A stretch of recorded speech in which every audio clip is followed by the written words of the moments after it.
va matnlarni bunisi badiiy nima deydi matnda og'zaki va yozma nutq rivojlanadi, chunki o'shani ko'radi, o'qiydi, diktant yozganda ham foydasi bo'lyapti. Qog'oz axborot bo'lyapti, qog'ozli axborot bo'lyapti, obrazli va badiiy til qo'llaniladi, qahramonlar ishtirok etadi, voqealar ketma-ketligi mavjud, o'quvchida estetik zavq uyg'otadi. Bu badiiy matnda. Endi axborot matnda ham aytibdi, ko'rib fikr mulohaza qiladi, elektron axborot hisoblanyapti, oddiy va aniq til qo'llaniladi, chunki o'zbek tilidan bo'lyapti shu. Endi faktlar, raqamlar, tushunchalar mana shu beriladi. Subyektiv hissiyotlar deyarli yo'q, amaliy bilim beradi.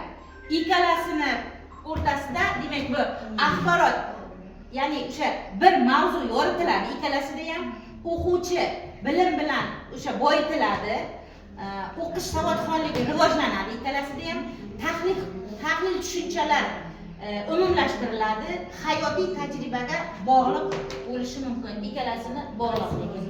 Arsoqcha olinglar.